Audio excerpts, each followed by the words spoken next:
17वीं सदी। भारत की धरती पर दो ताकतें खड़ी थीं। एक तरफ दिल्ली का विशाल मुगल साम्राज्य और दूसरी तरफ उभरती हुई मराठा शक्ति, जिसका नेतृत्व कर रहे थे छत्रपति शिवाजी महाराज। ये सिर्फ युद्ध नहीं था, ये शक्ति, स्वाभिमान और स्वतंत्रता का संघर्ष था। साल 1650 के बाद मुगल साम्राज्य दक्षिण की ओर बढ़ रहा था, लेकिन डेक्कन की पहाड़ियों में एक नया योद्धा उभर चुका था, शिवाजी महाराज। मराठा शक्ति बढ़ती जा रही थी। किले एक एक कर मराठों के हाथ में जा रहे थे। औरंगजेब को ये बर्दाश्त नहीं था, इसलिए उसने मराठों को रोकने के लिए अपने सबसे ताकतवर सूबेदार भेजे, शाहिस्ता खान और राजा जयसिंह। शाहिस्ता खान ने पुणे पर कब्जा कर लिया था। मुगलों ने सोचा अब शिवाजी खत्म, लेकिन हुआ बिल्कुल उल्टा। एक रात सिर्फ 300 मराठा सैनिकों के साथ शिवाजी ने मुगल छावनी पर धावा बोला।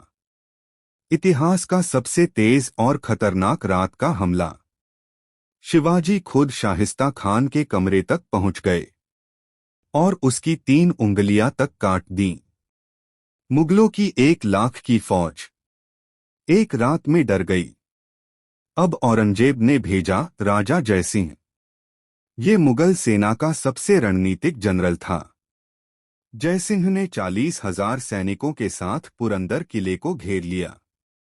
लड़ाई इतनी खूनखराबे वाली थी कि शिवाजी महाराज को रणनीतिक संधि करनी पड़ी।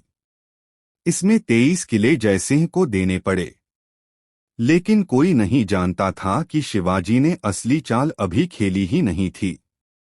संधि के बाद शिवाजी महाराज को दिल्ली के दरबार में बुलाया गया, लेकिन वहां उनका अपमान किया गया।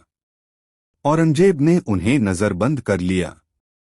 मुगलों का सोचना था अब शिवाजी खत्म, लेकिन शिवाजी महाराज थे चालों के बादशाह।